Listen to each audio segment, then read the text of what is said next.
Hey, what's going on everyone? In this review, I'll be looking at the lead villain suit from G Gundam, Neo Hong Kong's Master Gundam.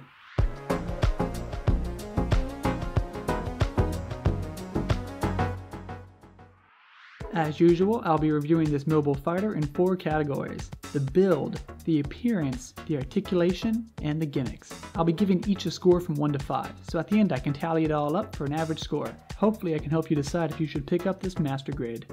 Okay, now let's get right into this build. Right up front, I've got to say this is a fairly dated Master Grade, coming out way back in March of 2002. For reference, it came out 4 months after the God Gundam, but a few months before the Shining or Spiegel. These Master Grades were the first to feature full inner frames, so they're really interesting builds, especially for experienced builders.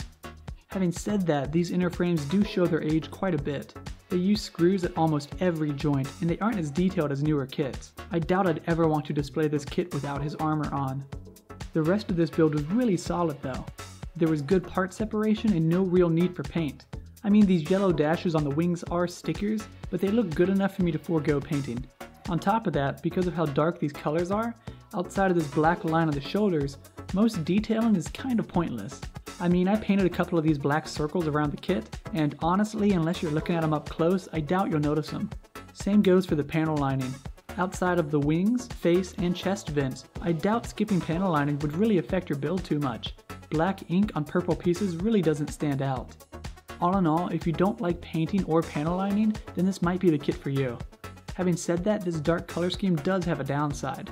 Since this is an older kit, it has quite a few bad nubs, and because this kit is so dark, they all stand out. Thankfully, much of this kit is undergated, so it's not as bad as it could be. The build for this kit was pretty great. Because the detailing is mostly trivial, I could see myself recommending this to beginners, but the amount of screws in the inner frame as well as the nubs and undergating make me hesitate a little bit. I'll give the build for this kit an above average 3.5 out of 5. It's a good intermediate build in my opinion. Now let's take a look over his appearance. First off, the colors aren't exactly what I'm looking for. Not only are the colors not quite anime accurate, but as he stands, it's kinda hard to tell the difference between the black and the purple. I would have liked them to be a little bit more saturated so they'd be more distinct. If you've built other older Master Grades with dark color schemes, then I'm sure you know that these dark pieces have a really glossy finish to them. I think it has something to do with the mixture of plastic Bandai used, but regardless, this guy looks really toyish. The proportions are pretty great though. He's a little slimmer than his anime appearance, but not by much. Specifically the shoulders could have used some bulking up. Regardless, he looks just like his line art. I really like how minimalistic the panel lines are. Outside of the head, there's really nothing that wasn't in the original anime. Again, outside of the face and wings, you could probably skip panel lining altogether. You only get 1 sheet of decals with this kit. It's this peel and stick set of kanji and King of Hearts symbols. These are really cool in my opinion, because you can really make the kit your own. But as always, I only put on a model number decal on the shoulder and left the rest anime accurate. I really like the appearance of this kit. However, the colors and toyish gloss of the plastic doesn't really make him stand out on my shelf. Still, he looks a lot like the anime, and that's really what I'm looking for. I'll give the appearance a very respectable 4 out of 5. Maybe a nice top coat could improve it. Now let's take a look at this fighting action. Despite this large spike, the toes can move up and down pretty well. The key is you can move this spike up and out of the way.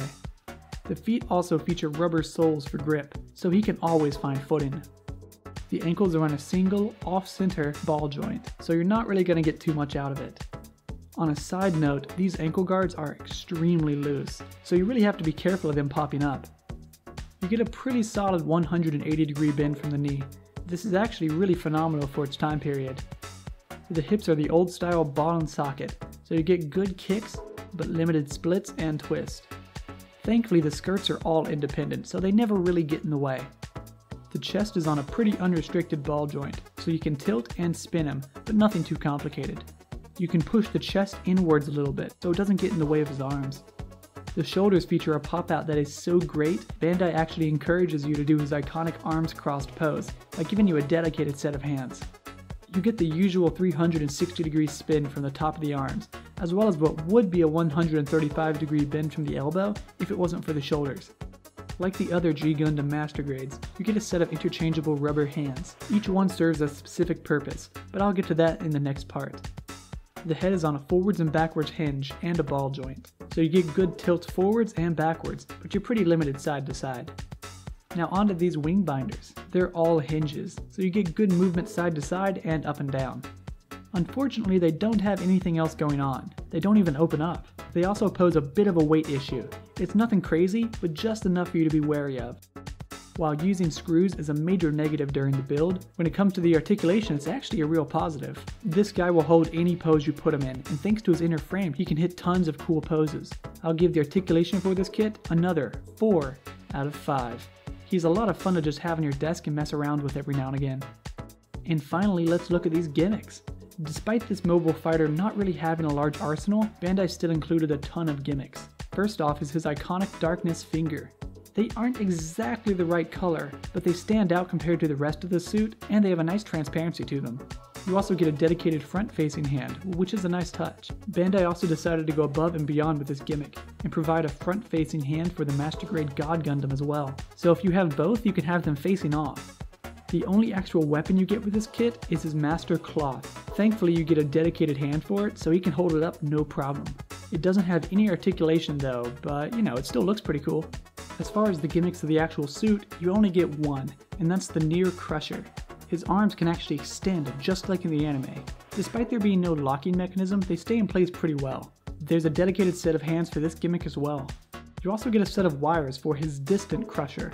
You just pop off the forearm and attach these wires and you're good to go. They actually have a metal wire inside, so you can literally have his hand shooting straight out. It's really amazing. The Master Gundam also has one more gimmick. The wing binders should be able to fold around the Gundam to create this cloak-like armor, but unfortunately that feature is absent from this model kit. This makes the wing binders essentially pointless. I really don't know why this feature wasn't included. I mean, the wing binders are already here, so why not make use of them? Anyway, the gimmicks for this kit are pretty amazing. Bandai even included stuff that I wouldn't have thought to include, like the God Gundam hand and the crossed arm hands. So while this should get a perfect score, it lacks the wing binder gimmicks it should have. So I have to knock it down from a perfect score to a 4.5 out of 5. Okay, it's time to wrap this up for an average score. The build was a 3.5 out of 5. There's really no need for detailing, but at the same time there's a lot of screws and a couple of bad nubs. The appearance was a 4 out of 5. I'm not a fan of the colors or how toyish the plastic is, but the proportions and decals are pretty great. The articulation was another 4 out of 5. This guy will hold any pose you put him in, and thanks to his inner frame, he can hit a lot of cool poses too. And finally, the gimmicks received a 4.5 out of 5. It's almost perfect, but the absence of his cloak is a letdown. Tallying all that up and dividing, this kit receives a 4 out of 5. Or an 80%. That's actually a really high score for an old school Master Grade. The build has some issues and the plastic looks a little cheap, but it's still an all-around great model kit. I'd recommend it to just about anyone interested in G Gundam. Honestly, it's probably the best G Gundam Master Grade there is. It's better than both the God and Shining Gundam, I know that much.